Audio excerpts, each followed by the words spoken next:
Jason Beck is a trailblazer in UX design, with a career shaped by startups and the disruptive evolution of the industry. In this episode, he reveals how great design can drive growth, disrupt markets, and thrive within creative constraints. From balancing speed and craft to navigating the rise of AI, Jason unpacks what it takes to lead, innovate, and set a quality bar in today's fast-paced design landscape. This isn't just a discussion, it's a roadmap for the future of design. Welcome everyone to the latest Beyond the Interface podcast show. This week we are joined with Jason Beck. Welcome Jason to the show. How are you doing? Hi, I'm good, thanks. Awesome. Yeah, great to have you on, Jason. So, you've had a really interesting career. We were just talking about it off air, right? You've worked in a few different organizations, e-commerce, delivery platforms, all over the place, right? But it'd be good to hear in your own words, how you kind of went for your career and how your career journey's been. Yeah, you're right. I've been around for a long time. I have to say, first of all, none of it's planned, right? There was not a career trajectory I was following necessarily, and I think that's just been the nature of working primarily in sort of startup worlds and scale ups. So yeah, it's been varied. It's been to go all the way back. I'm not going to tell you everything because people will be here for the next 2 hours. But when I graduated on a course called Corporate Identity at Falmouth Uni, and there was a 2-day module there on HTML. And it was completely voluntary. It's just me and one other person who took that module. And as luck would have it, when I graduated and started to look for a job, moved back to London, the internet was it'd been around for a while, but essentially it was just taken off as an industry. And because I had in my CV, hey, I know HTML, I could walk into any job at the time, and it was crazy. It was like the Wild West, really. So my first job was actually working for one of the UK's first online recruitment companies. Essentially, it was a version of the Times job section online, which at the time was brand new. So again, if we, I know we're going to cover this, but in terms of disrupting an industry, that was, job number one was there doing it. And that was just as a humble web designer, and at the time a web designer did all the design craft and the coding. So it was as my career's progressed, the industry's progressed. When I started, UX wasn't a term. For example, we didn't talk about UX, so we didn't know what it was. You had web designers doing everything essentially, so coding as well as designing. And then, well, as you guys know as well, as the industry matured, my job has changed sort of at pace with the industry. So it's been quite a wild ride. So yeah, right from sort of day one, it was I seem to have grown up with the internet and with how this profession's changed. In my time, I've been labeled a web designer, product designer, UX designer, UX architect at one point, which I definitely wasn't. At the moment, my title is, I think it's Senior Group Design Manager. And there's a certain point in my career, quite a long time ago now, around sort of 16, 17 years ago, when I discovered through, again, sort of organically, I was managing one other person and discovered that I kind of like this actually. I kind of like the leadership aspect of this and the mentoring aspect. And then my career took a different shift into that area. And then, yeah, again, through a succession of different startup companies, essentially, I've grown my leadership career in that sort of direction, which is not to say I've been completely hands-off. It's actually quite useful to be quite hands-on now and again to try and re-engage with your craft and be a better manager, actually. But it's certainly been, it's been quite a ride. Lots of different industries, education, travel extensively for quite a long time. This is why I know Jay. Automotive, fashion, health tech, really interesting. We should probably talk about that. And then, of course, currently at Deliveroo, which has been a really successful and disruptive company. First of all in London, but now globally. Sure. That we can definitely touch on few of those kind of industries that you've been a part of. But one thing that you mentioned that I actually want to just like double click on a little bit was you mentioned that you had various different titles that you were referred to as like a graphic designer, then a web designer, then UX kind of emerged. Now, I guess I got like two questions. Like the first is like when UX was emerging, did you see that as was that like quite a disruptive kind of time in I guess the industry in terms of like UX kind of coming into play? And then my second question is, do titles really matter in our industry? Yeah. You can choose which one you want to answer first. Yeah. I mean, I'll go for the first part of that. It was because there was an emerging, what looked like as an emerging role, which a lot of designers had been doing for quite some time anyway, even unconsciously. So if you're designing an interface, you are hopefully thinking about your end user and how they're going to use it, as well as what the business needs are. And to that extent, you're a user experience designer. You're designing an experience, you want it to be manipulated in a certain way. But as that emerged as a particular, more defined career path, then it was disruptive to the extent then you then had, and I'm talking to Jay because about this because you'll know very well when we worked together. You had working alongside more traditional designers. You had specific a UX role, which was not actually design focused in the way that we traditionally thought of design. So it might not be so much about the interface design, but there'd be this intersection between looking at user needs, creating user paths, a lot of sketching, the intersections being around maybe wireframing and layout. And that became, to a certain extent, a bit of a battleground. So like, who owns that?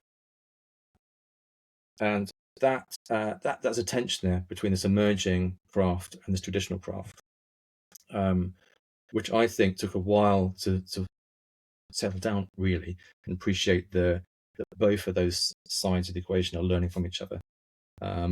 So yeah, I think it was disruptive, and I think it challenged traditional designers to think in a different way.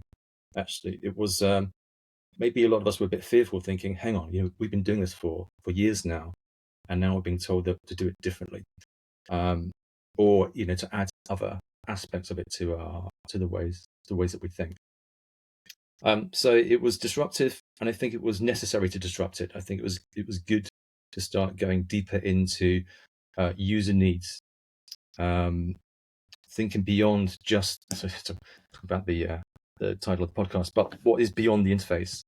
Right, there's a whole bunch of stuff behind there. When we talk about experience now, it's well understood now that as a product designer, I'll be looking at, probably won't start with interface design. I'll start with research. I'll start with trying to understand the end user and the needs of the business, trying to go into sort of empathy. I might do an empathy map. I might do, hopefully use a journey map before we even touch upon the interface part. So yeah, it was disruptive for sure.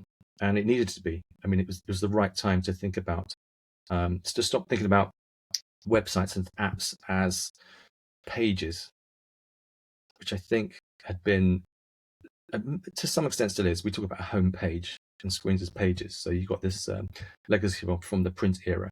But it was time to really push that aside and say, actually, let's talk about it as an experience, much more like a product experience rather than, a book or a magazine. So rambly answer there. Second part, do job types matter? Not really. Okay, I think they matter if you're job hunting, right? And there's a matter of pride, I think, to say this is why I am. It's a label, so you want your label to represent what you do. I think while you're doing a job, while you're in a company, it doesn't matter that much. I suspect when you're looking for a job and job hunting, you want those labels to be quite meaningful and describe what you do in a way that will access or open doors for you. So yeah, and yes and no. The answer is depends, which is the complete UX answer to everything. Yeah. No, I like that point about the labels, right? Because I definitely have noticed that people have started to kind of draw it back a little bit now, right? They'll just call themselves things like, design innovator or leader or, whatever it might be, right? Do you feel, Jason, that, you mentioned there earlier that things have changed over the years, but do you think they've changed for the good? Like, or do you think there's some things that we're lacking or missing from pre-world to now? Generally think they have changed for the good, because there's an appreciation now in our industry of as well as craftsmanship, so producing something that is aesthetically beautiful. And I think there are high standards we should reach in the products we're making. But thinking about the end user and what tasks they're trying to fulfill, and therefore the success of my product, of my design, relies on them fulfilling particular tasks. And hopefully, if you do it really well, creating more like an emotional bond. And we can only get to that state really unless we had disrupted things and things changed. So I do think things are generally better. I think it absolutely depends on what company you're at, what the company culture is. And we might talk about culture, actually. I think that's, if anything, the last few years, creating an environment or a culture of innovation and quality is the number one thing that I've been involved in, really. So yeah, things have got better, but it depends where you work. You might work in a company that's pretty awful, and that's about the environment, really. Definitely. You mentioned a few things where it just kind of brought me back, because I do remember there were kind of a few clashes between visual design and kind of UX design at kind of one point, but I think it was all part of that learning to coexist kind of era where UX was emerging, like visual design or graphic design was already kind of established, and they've already kind of, I guess, proven themselves in the industry, and UX was the kind of new kid on the block, and there was a lot of kind of toe stepping in terms of like responsibilities and kind of things like that. But then I think we've come to a place, if you kind of fast forward to today, and I think when we worked together, it was like 10 years ago now, like we've kind of learned to kind of coexist. And in fact, I think roles have now evolved into what we probably more dominantly see in the industry as like product designers now, right? Where UX designers have learned the craft of UI design and vice versa. And now we're just kind of blended T-shaped kind of person. Yeah.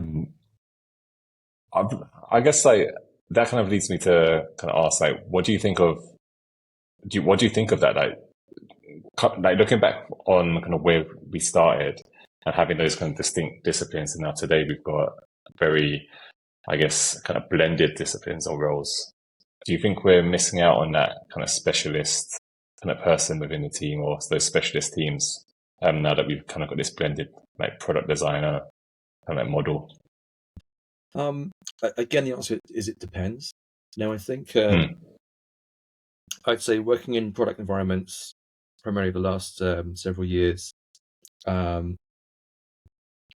it's still the case that a lot of designers want to design first and foremost. So leap to possibly some interface design. I kind of think this is probably maybe not popular opinion. I don't think Figma's helped in that. I think I'm a big fan of design systems and shared components. It's the only way to scale and be consistent, etc., and all that good stuff.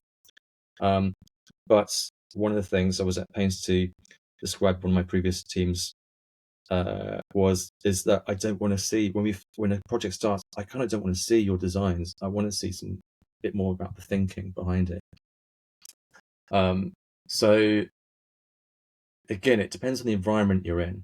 I think it's still a case. You could make a strong case, I think, if you wanted to have a more of an automation system where you have sort of UX designers up to the point of creating wireframes and handing off to a UI designer. But I think it's not typical these days that happens. Where I think potentially the battleground there isn't with designers themselves and different types of designers. I think it's a bit harsh to call it a battleground, but I think the tension now is not amongst the sort of design professions such as UI designers and UX. It's more around working with our peers in product management and engineering. So I've found, so my personal experience is I've worked with some really, really good PMs and engineers, and it's a key relationship to build. But they have possibly different considerations than designers do in what the output should be. Product managers want to release really good products that solve problems and are good for the business. I think sometimes our design eyes are seeing things which maybe they don't. So we might suggest that, hey, the aesthetic here, or the interface, or the bit we're trying to design, or even the user journey isn't quite optimal. And then you face this dynamic around launching fast and learning and iterating. Now, I subscribe to that, right? That's what we do in terms of product design. But there's certainly been battles in the past where designers have said, or I've had to defend designers saying it's not ready to launch yet because I haven't finished this particular component, or it's suboptimal. So then it's about working with your peers and establishing what that quality bar is. So that, I think that's where the tension now lies between those different professions. It's usually, like for me, a healthy tension, because you can challenge each other and get to the best answer. But yeah, it's not quite as it used to be in terms of, talking about like 10, 15 years ago, the more waterfall approach would be, the designs would come to, the idea would come to the designers, and you would spend time literally crafting and then hand it off to engineers, and they would spend time building it. And, you know this, right? The launch time would be greatly extended, but arguably, you might have a more polished product. I mean, it might not work, right? But it might have established a different type of quality for launch. I think It sounds as though, no, it does, and like it sounds as though the old enemies of like visual design or UI design and UX design have become kind of allies, and now they've got a common frenemy in the PM. We need to, kind of battle with. I suppose you mentioned that something very interesting here, which is just setting that quality bar. And I think that kind of goes back to like craft as well. Like, how do you, as a leader with an organization, like, how do you even begin to set that bar, right? And enforce it, for want of a better word. Maybe there's a softer approach to enforce, but you know what I mean? Yeah. It's really top of mind. We're talking about this right now at Deliveroo with the peers that I work with. The first thing is just define what we need, what we mean by a quality bar, and then ensure that your peers across the industry, so across product management, across engineering, at the same degree of you, essentially. That's the biggest battle, really. So, and it's not really about aesthetics. I mean, partly it is. You've got a brand identity that you want to portray. Companies spend a lot of money on brand creation because I know they're trying to create an emotive connection between them and the end user. That makes sense. So you don't want to drop that. But also it's about other things. The quality of task completion. Does the end user, are they able to fulfill the task they came here for in the first place easily and simply and elegantly, and maybe even joyfully? And if it doesn't meet some of those criteria, then you're not meeting your quality bar. So it could be, for example, they can fulfill their order, right? We can convert that user, but it's kind of tricky for them, so they might not come back. That's not hitting the appropriate quality bar. So then, when you talk about quality bar or the meaning of it with other professions, you can start layering in metrics, right? So you can start to talk about things like retention, right? People are coming back to our products because it's a quality experience, and we think it's a quality experience because it solves these particular problems, and it's better than the competition because it works in this particular way. Maybe it's created an affinity with our end user which other brands don't have. So I think it's interesting when you're talking to your colleagues across other professions to talk about quality, not so much in terms of the aesthetic. I mean, talk about it, of course, but really a lot of the language they would understand more is around the the kind of business metrics that quality can drive. And if I was to, talk to designers now, one of the biggest challenges I think with some designers, especially when they're starting off in their career, is a focus on more aesthetic quality, and not so much business metrics. And you'll know, like a good successful product designer will know what the business is trying to achieve. So what the metrics, what the levers that business is trying to pull. So that's still a learning, I think, for quite a lot of designers in our profession. Yeah, I think that's what can I add Do to you that. think, Jason? Yeah. Just off the back of that, Jason, do you feel that because I'm torn a bit on this one because I get pulled sometimes thinking one way and sometimes thinking another way on this one, but it'd be good to hear your perspective on it. Do you feel like designers are getting pulled more into the aesthetic side because there is a lot more involvement now on the business metrics, on trying to hit some of these targets and so on? And often aesthetics is always like forgotten about. And so we end up with a lot of, maybe design debt potentially over time. And that's where designers are really crawling and trying to get things back to a good place again. Or do you think it's just that designers are getting into their comfort zone a little bit, or finding that that's the only thing that defines them now is the aesthetics? So it's kind of like the two. I'm kind of torn between the two things there. What do you think?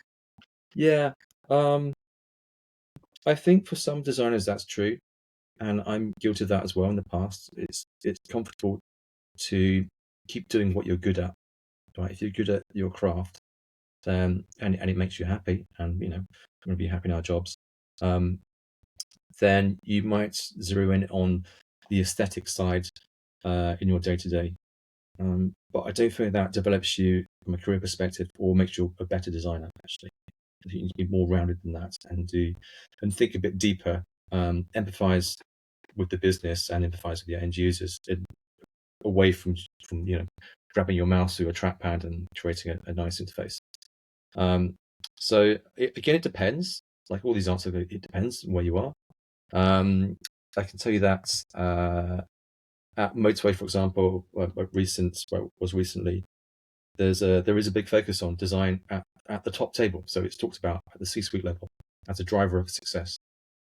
That's great from a designer's point of view, obviously, because you can get deep into your craft and know that it has a meaningful impact on the business because they get it. They get the good design and good experiences are good for driving those sort of underlying bottom line metrics. It's the same in delivery as well. It's just a vaster, more complicated machine.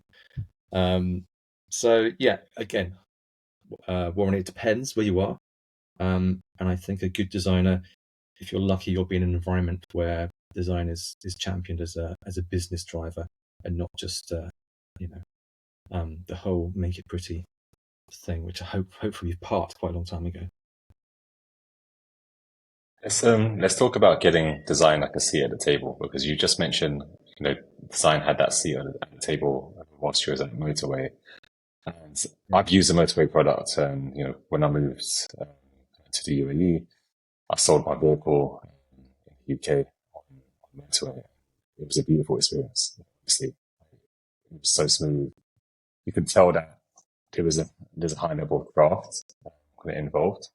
So I'm just kind of wondering, like how did design end up getting that seat at the table, or have that, I guess, hold that strong position within the organization? Was it anything that occurred? Was it a challenge to kind of get there, or was it just straightforward to founders just understood it? Yeah, it's a bit of a shortcut of an answer for this one at Motorway because one of the founders is a designer. So intrinsically, he knew the power of what good design brings to the table, and him and the other founders are called serial entrepreneurs. So other businesses that they founded, he had that design component going into the business. So it's kind of lucky when you land up in that environment as a designer. You don't have to fight for your seat there; it's already there. More challengingly, I think about the past actually. JB, we worked together. It was quite challenging at Cheap Flights, actually. And I really much enjoyed working with the leadership team there. They were really good. But they were very focused on SEO was king, that company. So they're very focused on driving traffic. Probably more on, building traffic than retaining traffic. It was about let's get as much let's widen the funnel as much as possible. And design wasn't really seen as a driver of success there. I think it was an enabler, right, of getting traffic in. But good experiences and good design, I think, from our point of view, really is about retaining those people. So we've driven all this traffic, but they had such a good experience and they've solved their problems, and we've designed a product they're confident in. So let's retain those people. And that was less of a consideration. So there were more battles there, actually, around can we spend longer in thinking about what this product feels like and looks like. The history of that is the company eventually, we bought another company called Momondo, who were a Danish company, and they had a very strong aesthetic. They spent a lot of time building sort of beautiful interfaces because they saw that as a defining part of who they are as a company and why users would come back to them. And in fact, a lot of their content actually was built around retention rather than driving, just churning people through the funnel. So it was quite a good match when we bought that company. And there was we can introduce that way of thinking. The CEO from Momondo introduced that way of thinking into Cheap Flights, and hence we started a root and branch rebrand, actually. So I think that kind of kick-started thinking about design in a different way in those Cheap Flights days, which seemed like a long time ago. But yeah, you'll find another example for me would be I worked at a company called Zava for a while, health tech, which I still feel is a really interesting industry, and I don't think anyone's really solved it. Still ripe for disruption, I think.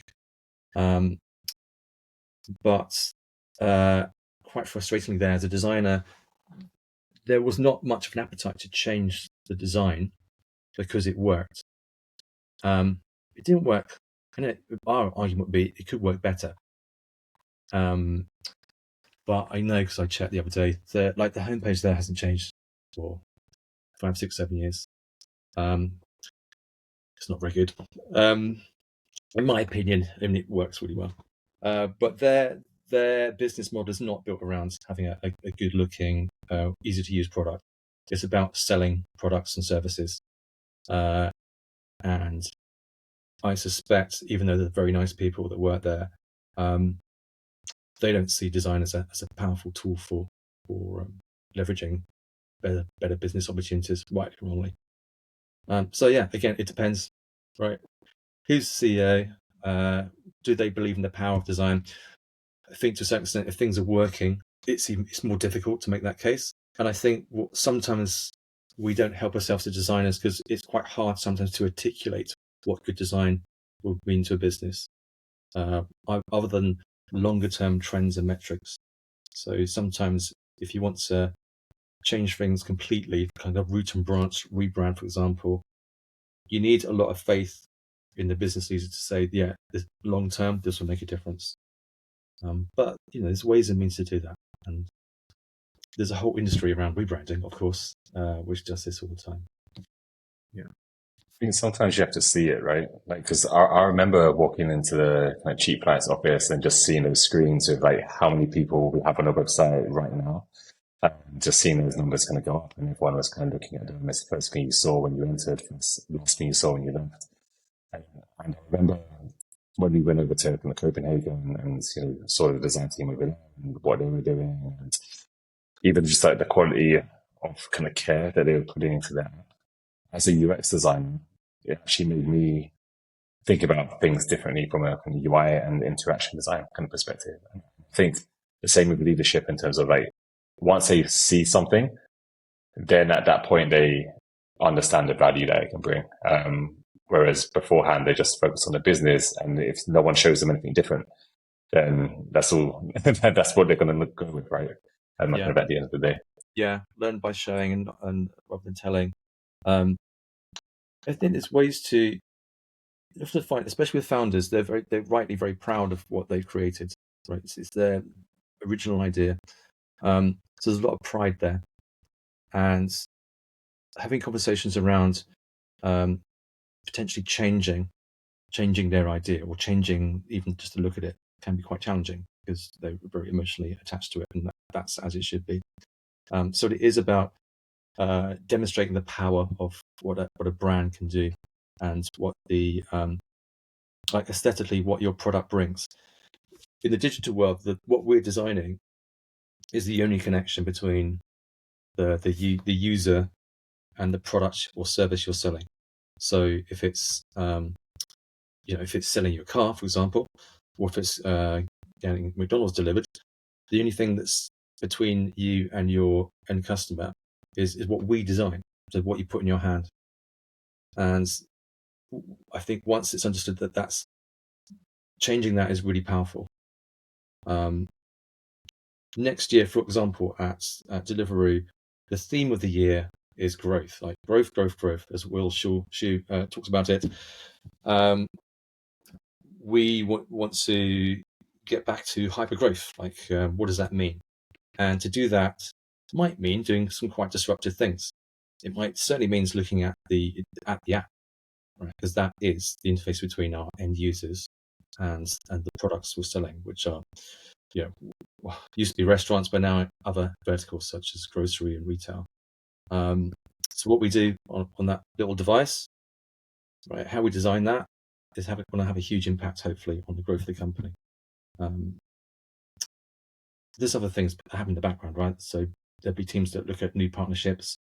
Again, in the automotive sector, there's a huge sales team that goes out and talks to prospective car dealers. So there's business deals to be done, but still the only connection between that, say, car dealers and someone that wants to sell or buy their car is what we've designed. So it becomes like this this powerful thing that you can have conversations around.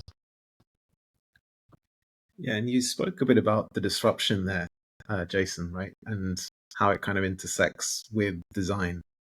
Can you tell us a bit more about like that? In your opinion, how do you think design can help to disrupt, the market and drive a bit of growth?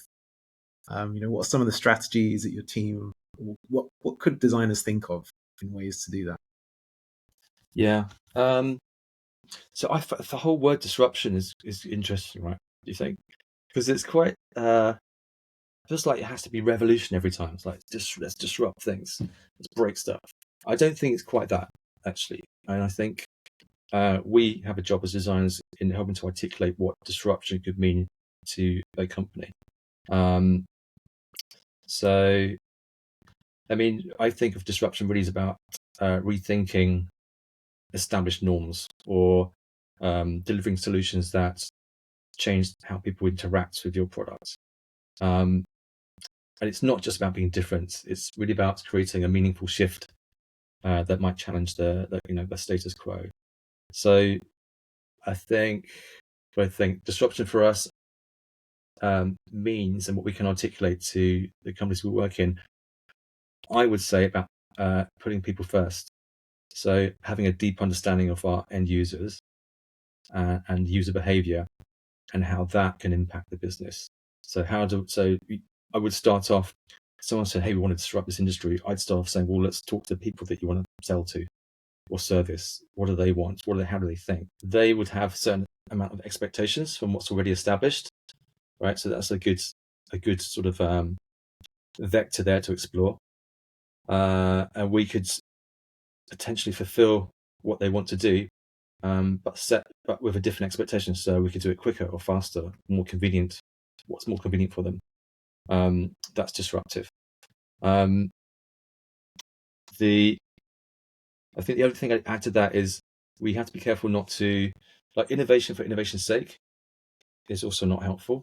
And sometimes people define disruption as, really strong, impactful innovation. Well, yeah, it can be, but if it's not accessible, then it's kind of pointless as well. So we have to, again, going back to our end users, I think as product designers, UX designers, we have a responsibility to go back to back to the well, say get back to the people and say what do people really want and how do we help them. Yeah, disruption, not about necessarily radical change, more about creating meaningful impacts.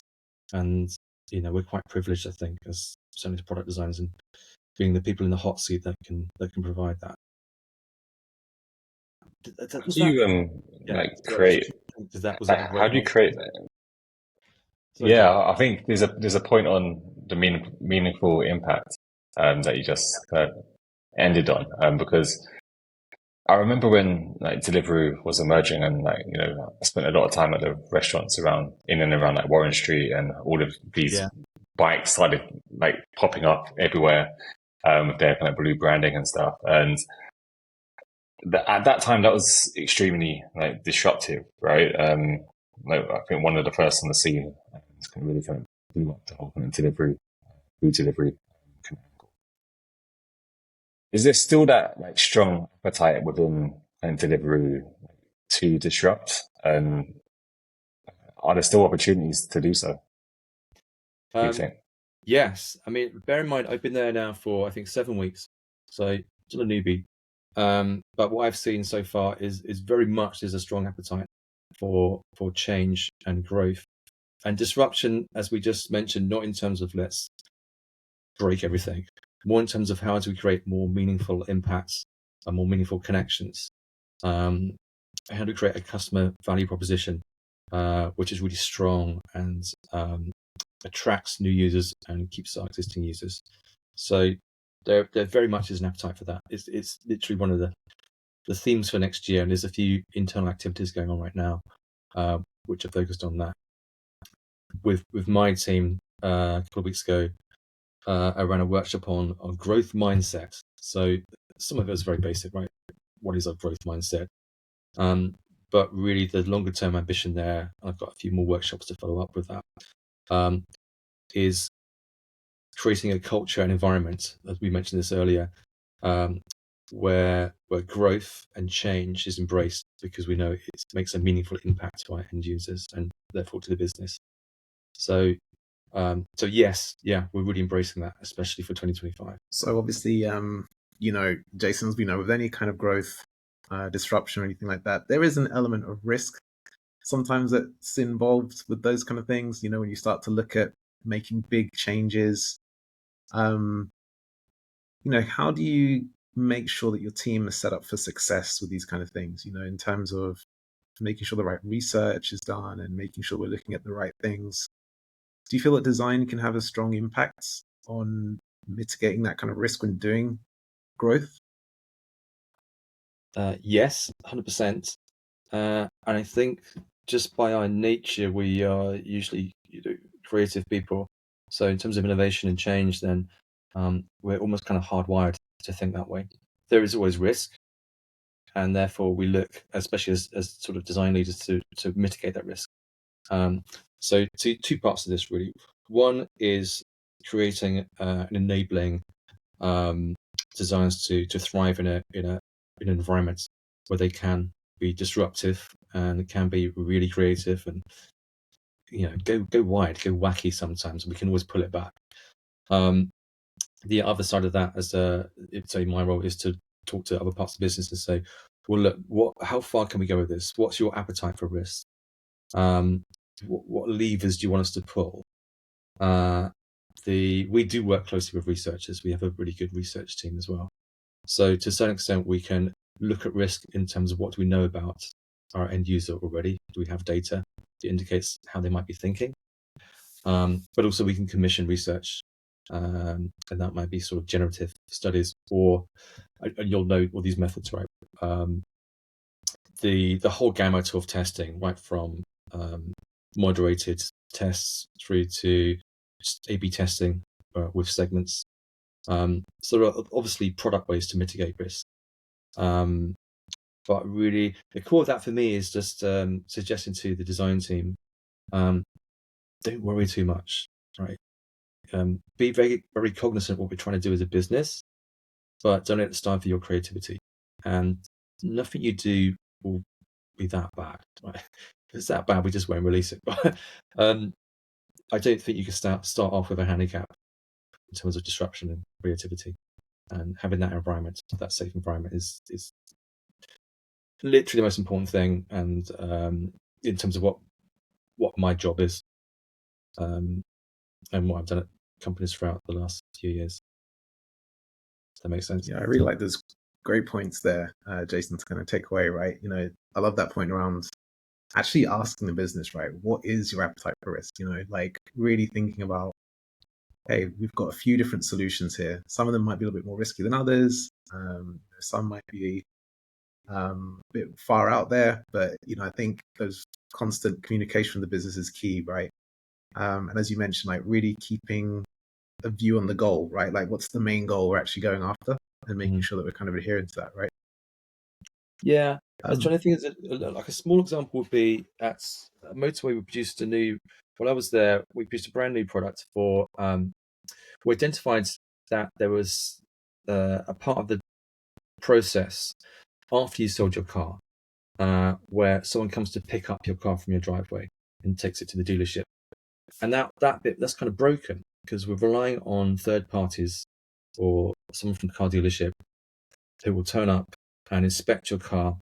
And it might not match up with the pictures you put on Motorway, or it might be some other complication.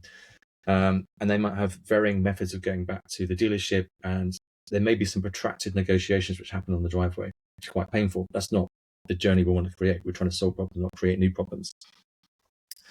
And so we built a product for that particular use case. So the person coming to pick up your car can now use a proprietary app to help with the inspection, which matches up with the information data which they got from Motorway, and gives them an easier way to interface with the car dealership. So it's a piece of technology, an app essentially created for a specific use case to make things easier.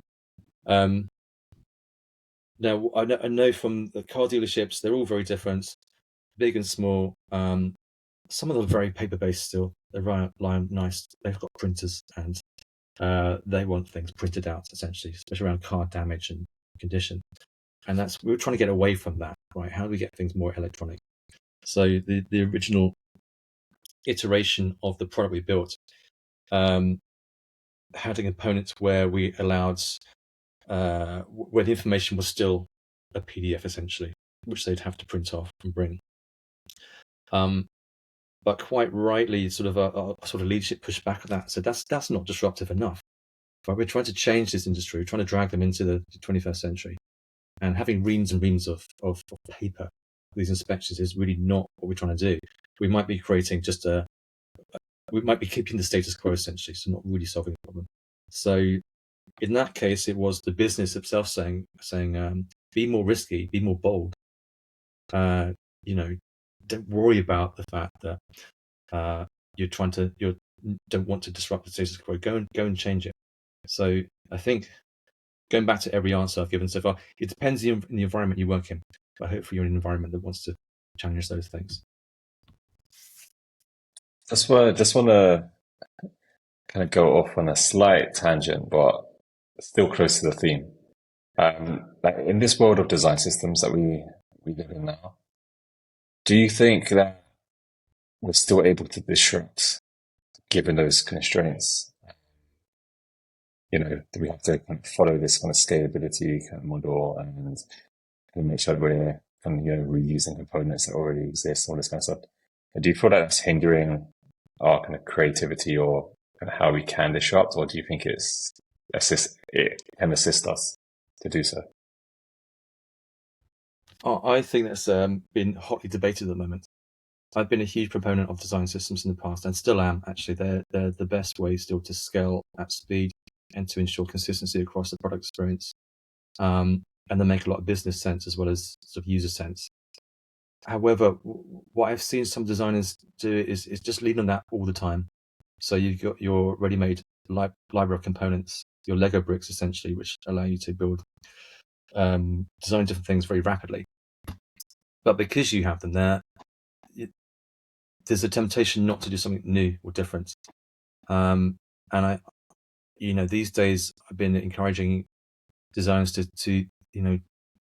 you've got your Lego bricks here, but you got go and do something else. Go and grab some Meccano. You won't remember. That's too old, right? I'm too old to remember. Well, there's old-fashioned toys, but there's other bits. There's other blocks you could use which are outside of our library. So I think, whereas I want to protect and develop the design system, we have a really good team at Deliveroo actually that dedicates themselves to design systems. It's important for design leaders to suggest that don't let that restrict you. I mean, don't go, we're not going to build it completely from scratch. Shall backtrack there. We might want to, if we think it solves a problem in a better way. And there are ways to govern design systems where you want to introduce new components and roll them out, etc. But starting without the design system, I'm almost seeing it as a challenge to a designer. So don't start with a design system in mind. Start with pen and paper. If I would suggest go back to basics. Let's not have the design system discussion until we're well into discussing how you solve the problem. So yeah, and I've seen this debated quite often actually the last couple of years on LinkedIn and on other forums actually. Our design systems now so successful that we rely on them too much. And I think that the truth is we need to guard against going straight to the design system. Don't go straight to your Lego bricks and start building. Maybe sit with a pen and paper or the equivalent digital version of that first of all. Yeah, I kind of agree with you there, Jason, right? And it's this topic that I also kind of have been debating as well. It's like you said, I think it's what's the problem we're trying to solve first, right? Let's actually understand how that journey is going to be, how we're going to lay it out, and then do we have the components to fit within that? And then if we don't, then it probably means we should be creating some new components, right? Or we need to add a new component to the library, so to speak, right? Yeah. But like you said, I think sometimes we designers flip it the other way around. It's like they try and build off of the components, and that does create a bit of a experience that might not necessarily be solving the problem. Right? Yeah, and it could be a lot of it's about speed, and again in terms of a sort of leadership role, partly that's about protecting the team. They might be under pressure to deliver at speed, to hit a certain deadline because it may or may not be important to the company. I think sometimes you have to challenge some deadlines, and therefore they feel unduly under pressure to just use the components they have already. So partly it's on us. It's on me, for example, to have a conversation with a head of product or of engineering or a business leader, essentially, and say, well, are you sure this is the deadline you want? Because we think we can get to a better solution if you give us a bit more time. And that means exploring ideas that may be outside the current sort of component library. Yeah, timelines will definitely play a massive impact in it, right, as well. And I guess to ask you that question, to go a bit deeper into it, Jason, how can you balance time with business needs? Because we spoke about craft earlier, right? And making sure there's enough time for that craft, making sure there's enough time to really focus on developing a great product. Any tips on how people can balance that with the speed and meeting those requirements? I mean, there's sort of frameworks, right? Like the kind of 80-20 rule. So are you 80% sure it's the right direction? If it is, don't sweat the last 20%, just get going and build and launch. And, hopefully, if you're not quite hitting the mark then, because you've moved at speed, then hopefully you've got an environment where you can properly iterate and get to where you need to go. That's, it's kind of 101 in terms of product design, right? We launch, learn, iterate. So hopefully speed doesn't mean that you're going to perpetually be left with a substandard experience or product.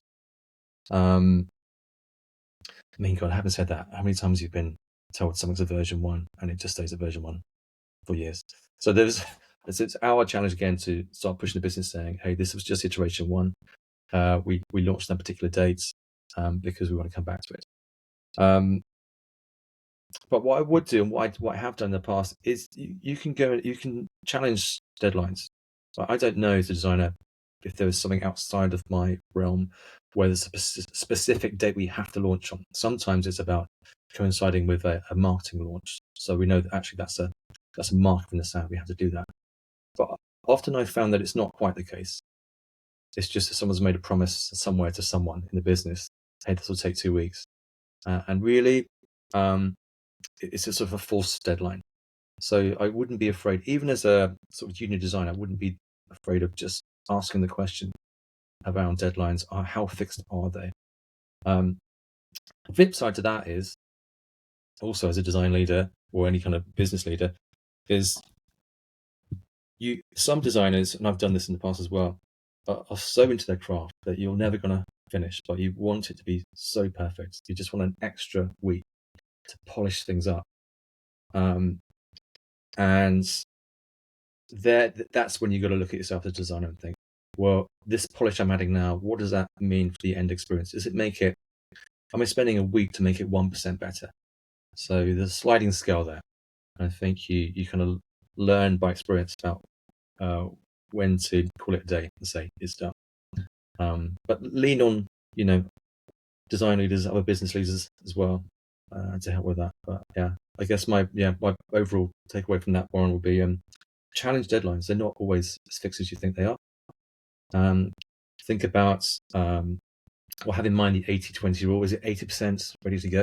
And therefore, the 20% we're not sure of, we can iterate towards in the future. And stop noodling away for weeks and weeks and weeks on something that's not going to make much difference. Might look good in your portfolio. Love that.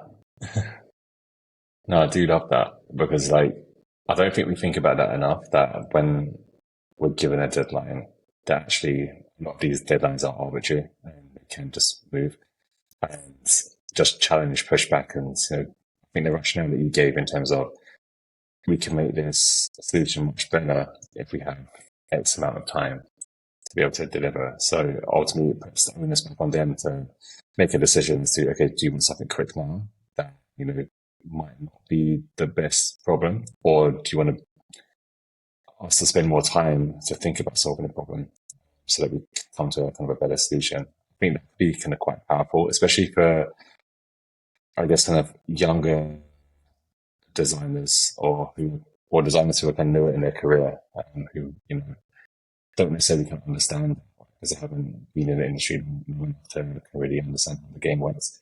I think that can be kind of pretty cool. On the flip side, though,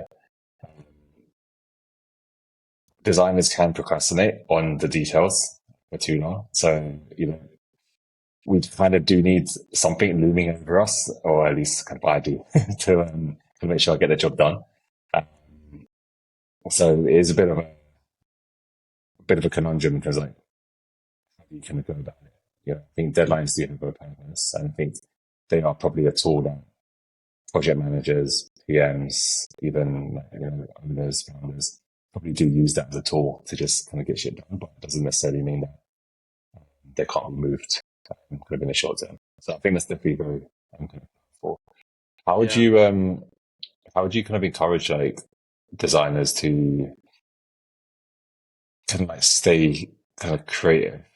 Right. So I know we've spoken a lot about using design systems, craft, and I want to kind of move more into as kind of, I guess, mentorship, right? So as leaders, what can we do, I guess, kind of better to enrich the craft within our team, or kind of create a stronger culture around, kind of craft and innovation, rather than building to constraints and business demands? Yeah, it's another sort of core pillar, I think, to being a design leader. I think we're privileged, right? I think what we do is a vocational role, being a designer.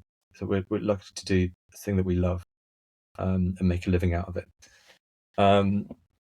That being said, if we feel like creativity is being stifled because of business needs, that's quite depressing. It's like, I want to create this amazing piece of work, but I'm told by the business that they don't want that, or to move faster, or make compromises. So because we care greatly, we have that satisfaction of being, doing the thing we love doing. But also, people coming at us all the time saying, well, can you do it differently? Which is not so satisfying. So it's important to create an environment where people's creativity can shine. And what some of the things I've done in the past are emphasize a few different areas. One is collaboration with your design peers, but also with other parts of the business. Right, that's it's quite tempting sometimes to put your headphones on, designing on your own all day maybe, and without those regular check-ins with peers and colleagues, you're just not going to get the feedback you need. So feedback loops there are really important in not just knowing you're on the right track, but I think engaging you and making you enthusiastic about your work and sparking new ideas. So creating sort of very regular rituals, fixed points in time, but also sort of asynchronous loops for designers is important. Celebrating success, right? That's really important. And you'll do a business do like an all hands meeting and have like a financial slide about how the business is doing. It's great if you can get in some design work as well and celebrate and individually name the people that have been working on it. Again, that creates this environment where people want to learn and grow. Do you bake in? I try and bake into people's goals, particular learning goals. Think a bit beyond maybe what you can do right now, and not just I want to get better at Figma. It's more like, how do I get better at understanding users? As designers, we should be looking at being better researchers, better communicators, better at being advocates for design. And then, I pay quite close attention to looking at career paths, and it's top of mind right now. I'm literally doing it this week, actually, with across the team I've got. We're starting to get into what goals could be for 2025. I think as design leaders, care about the individuals that you're looking after, right? And that think about their career, not necessarily in the context of the company you're in. And like a phrase, if you talk to people that worked with me in the past, something I keep saying is like, I'm a designer first, I'm a designer at this company second, actually. I care about the profession, and your career path may lay beyond this company. And I want to be upfront with the company and with people about that. Right? Let's look about where you're going in your path. So I think it's being respectful of the industry that we're working in and the different career paths that people have. So yeah, protecting people, making sure that they're in an environment where they can be creative, and being creative without having the heavy lens of the business asking, is it good for the company?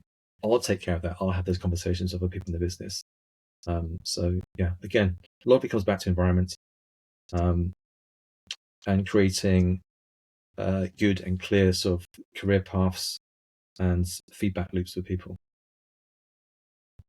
Yeah, Jason, as you've been speaking, I think throughout this whole session, right, I've been hearing a couple of snippets here and there of your leadership style, right? And I know in your background, I see you've been like a head of more like the strategic, leading, but you've also been a design manager as well in the past.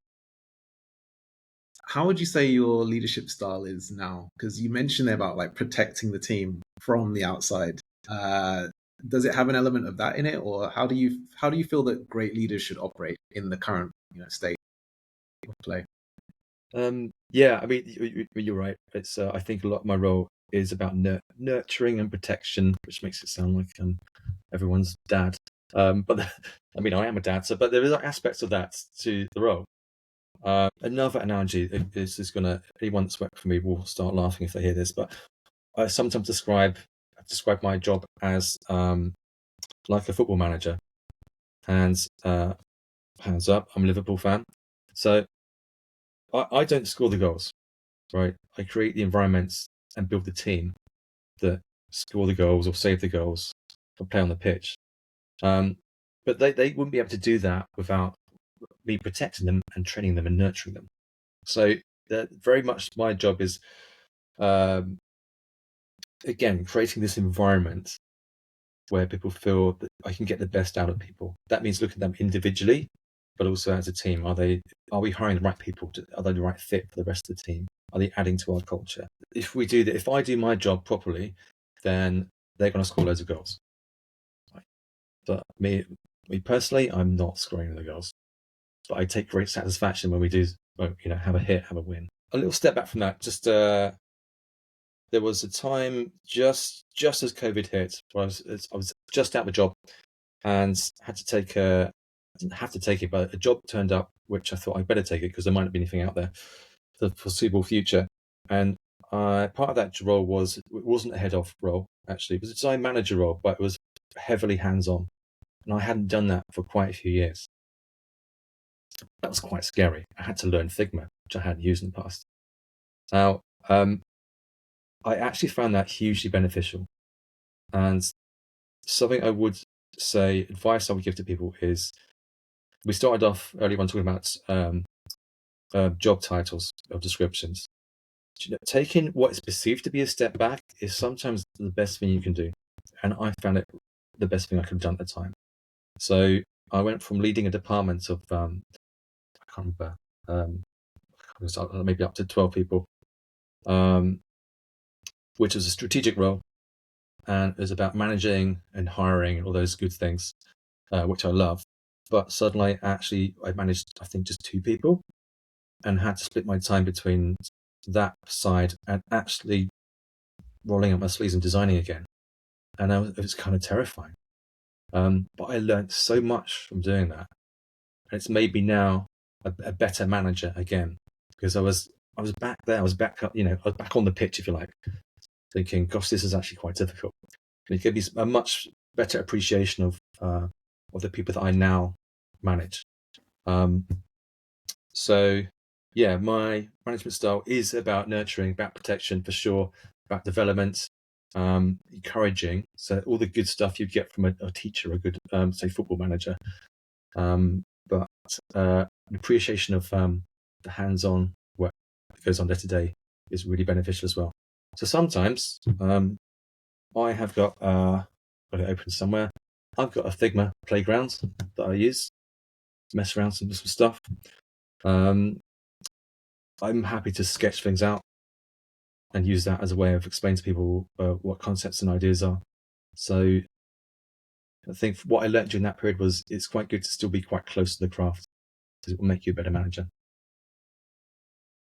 Completely agree with that, man. No, because I would say, like, my last kind of few roles as a head of design, I was very much like strategic.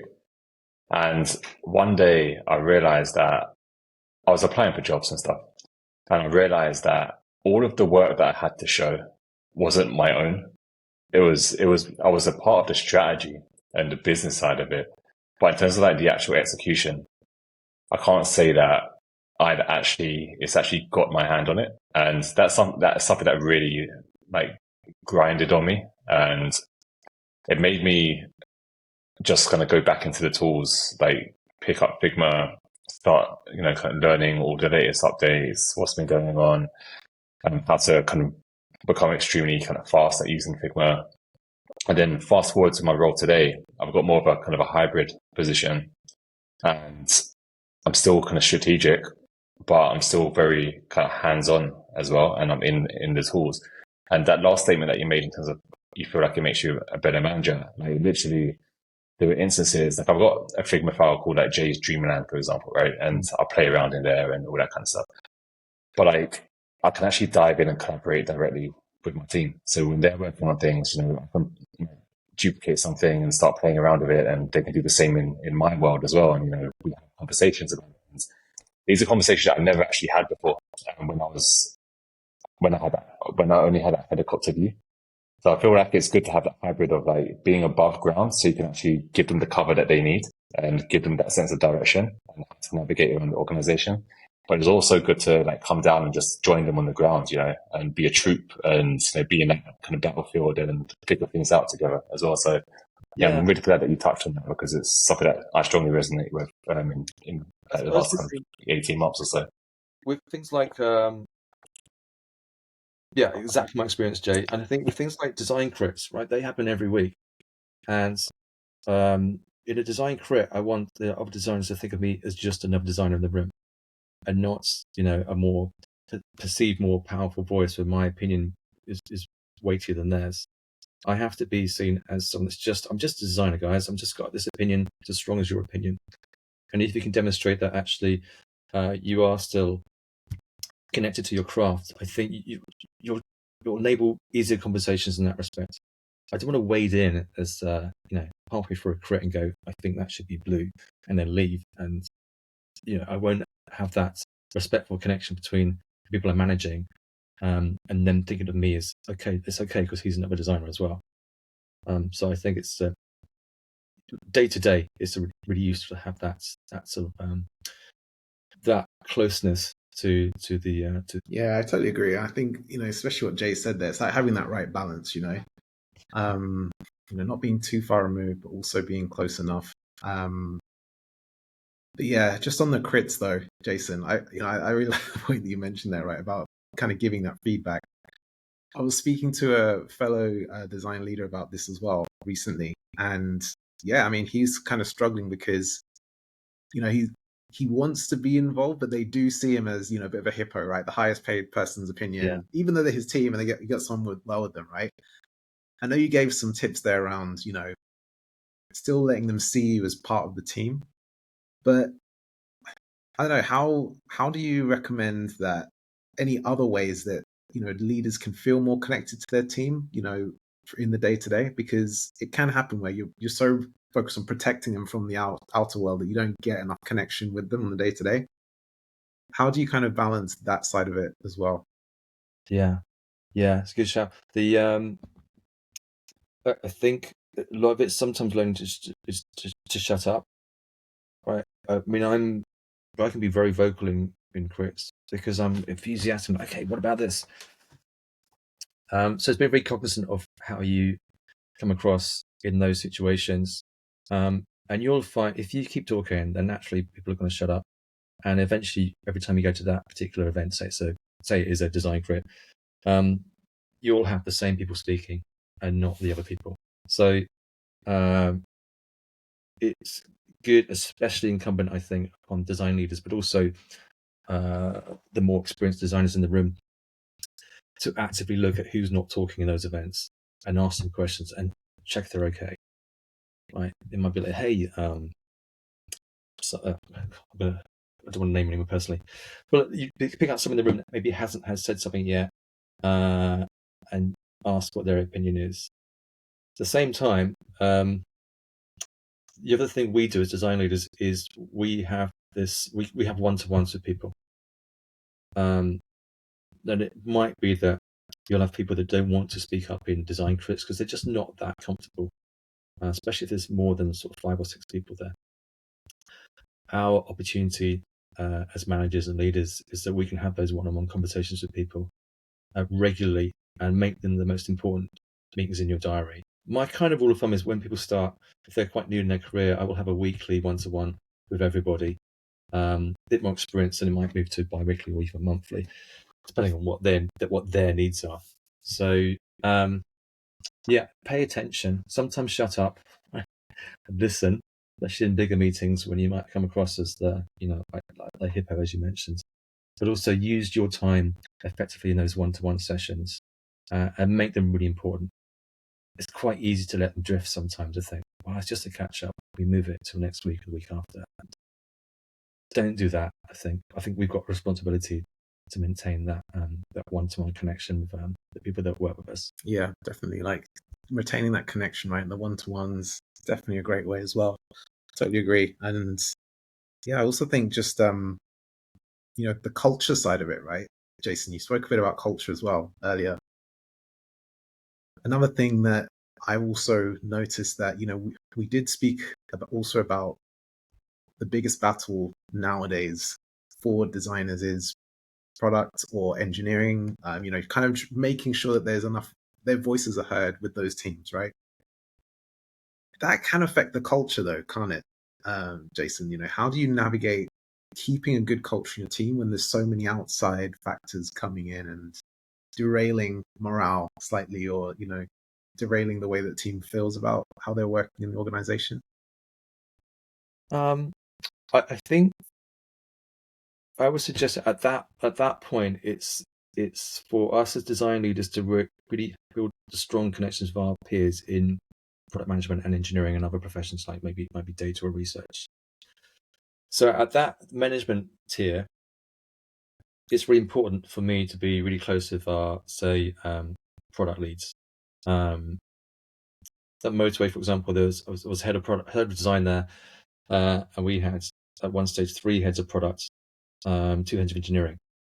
Now it was really important that we formed a close bond, so that we're aligned. And I think once people pick up on a misaligned message, right, and that affects culture and is demoralizing.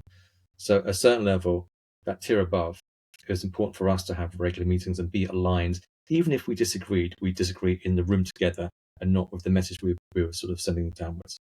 I think the same is true actually at every level. So at the C-suite level, at least the outward message should be we are aligned in our purpose, in our message.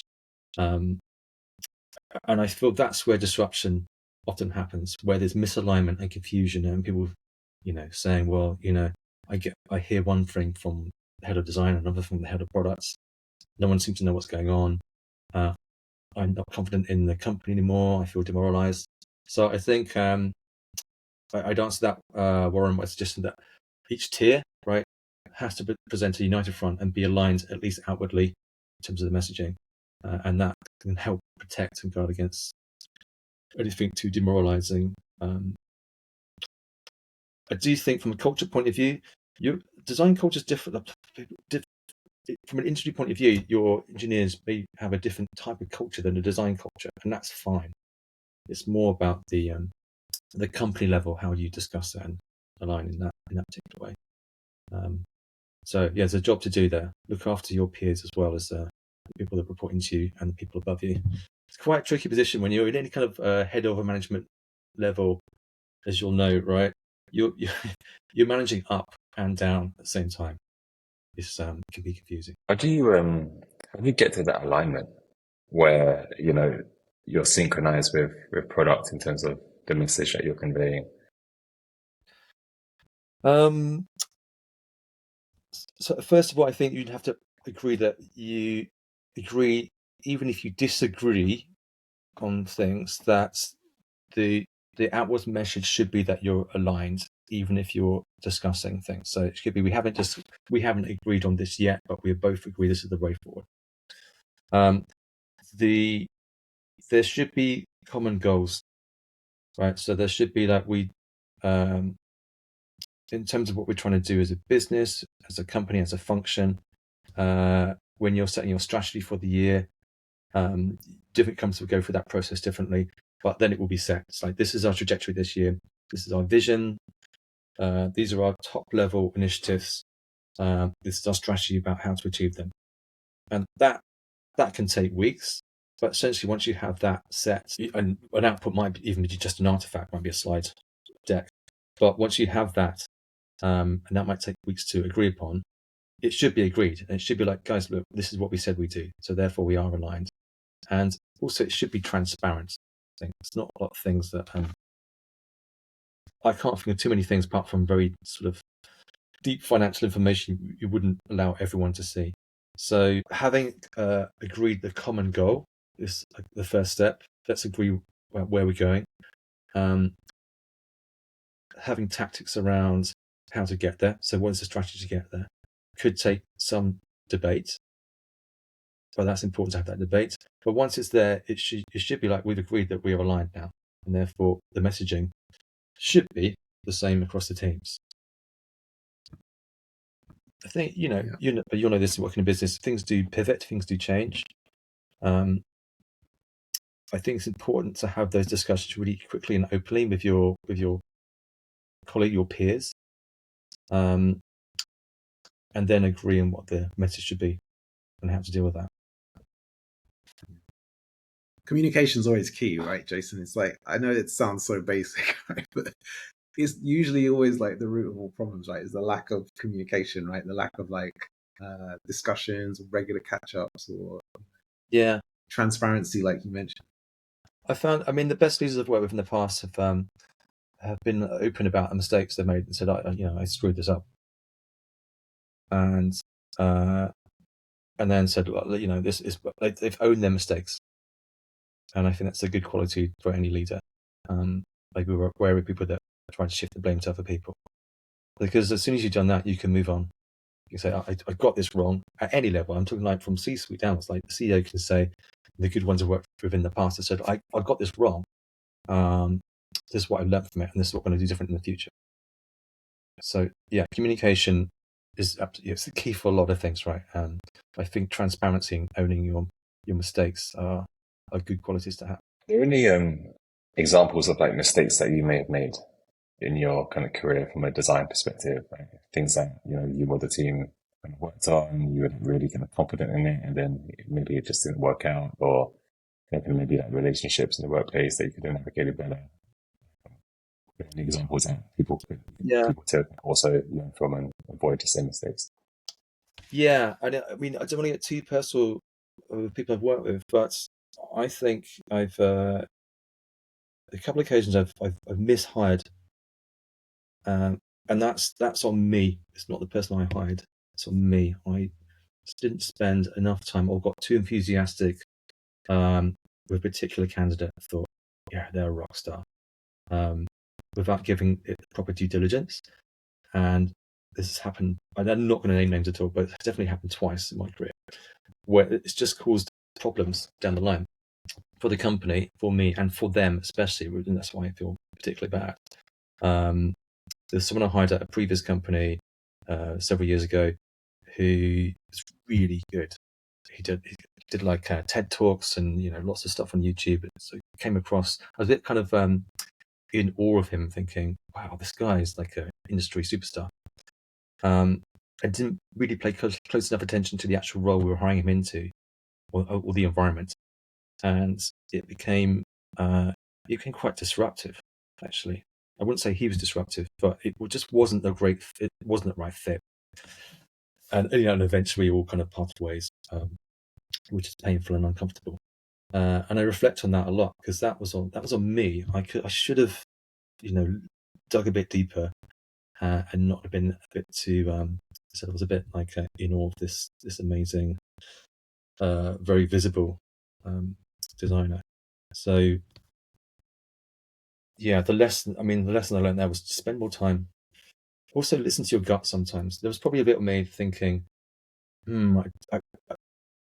it's not quite the right fit, but he's such a superstar, let's get him in. And I ignored that part of my brain. So if your job is like mine, a large part of it is building teams and hiring people and creating environments where people can thrive and survive and do amazing creative things, then pay a lot of attention to hiring. If one person doesn't fit, can disrupt several other people, and it's bad for them as well. Bad for people you hired. You have a responsibility for that person as well. Completely agree with you. I mean, when I look back at my leadership career and think about, mistakes made, I guess you can call them regrets, although I did learn from it. There were two particular hires that I made that, I didn't trust my gut. It kind of led to unfortunate kind of circumstances and disruption and things like that. And it's definitely one of the reasons why I really kind of pride myself on take it extremely seriously, because you learn from those mistakes, and I think it's important for people to talk about those mistakes more openly, so it can help others to kind of avoid them. But can also for your own kind of personal growth, you can make kind of better decisions in the future, and realize where are the most important places to focus your attention. And I think hiring is one of them, but also unfortunately, can letting people go as well. And when you have to go there, that's probably one of the toughest decisions a leader can make. Ultimately, it can have a huge impact for not just the company, but for the team as well. Yeah, and I don't think we often, I guess we could help ourselves more, but I think it's a bit of a neglected area, actually. That hiring becomes absolutely crucial, right? It's the lifeblood of the company. So you want people who want to find the right talents come through the door, and hopefully you retain that talent for a long time. And when you get it wrong, that's really disruptive. But sometimes we're a bit, I'm really busy today. I can't crunch through these CVs. You put off an interview with someone that might be really good. In our industry, you got the added addition of having to look for portfolios, which takes time. And there are a million things we're doing that's not hiring, that sometimes means that hiring comes under pressure. But to your point, Jay, hiring is probably, I'd argue, it might even be the number one thing that we do. If we do it wrong, Yeah. then there are consequences. 100%. And maybe we don't pay enough attention to that. Yeah, Jason, I think it is the single most important thing. As you both said, if you get it wrong, it's just, yeah. And also, just to add to that as well, my personal opinion is not just about them fitting the design team directly, but also do they fit the organization, right? Like, do you see this person working well with our tech team? If they've got to go through a few iterations, do they show a good mindset of accepting feedback, maybe from product managers, or we've got like maybe our CPO is really like big on, I don't know, numbers, and this person's not a numbers person, so sometimes it's also about that as well. Yeah. The I had another point to make around that. I completely forgot it now. The other bit is, the whole hiring process, right? So being good at interviewing people. Some companies have interview training, some don't actually, and I think that's a lot of startups may not be mature enough to have that in place. You can be interviewed in a lot of bad ways, I have as well in the past. So pay attention to how you interview people for sure. And then you talk about people not fitting the company. Most companies would have a set of company values, which we sometimes poke fun at because they're usually the same at every company, actually, or variations of the same theme. But actually, where they do shine through a bit is through that process. Like, refer to the values. Is this person humble? Right? Do we think that they're a fit according to the traits of our values? So it might be the one occasion that you can dust off the company values and say, actually, they're quite relevant in this process. Thanks, Jason. I think just one final kind of question for me is like, there's a lot of kind of emerging technologies. Like AI is not a slow emerging one; it's a fast emerging and evolving one. Like, where do you see the future of design? In particular, design culture and craft. Do you think that AI is going to disrupt it? Do you think it's going to enhance it? Like, what's your take on all of this? I very much see it as enhancing, and I think we need to. Everyone's facing this across lots of different industries, right? AI is going to come after our jobs. I actually don't see that in design, and I think we need to slightly look at our profession in a different way. Also, we have an advantage, I think, as craftspeople, if you like, the fundamentals around typography, layout, color theory, they're going to remain, and we learn that at in our early jobs and through education. We still need those things, right? Because that is the very foundation and basis of our craft. I don't think AI is coming for that. It doesn't need to, right?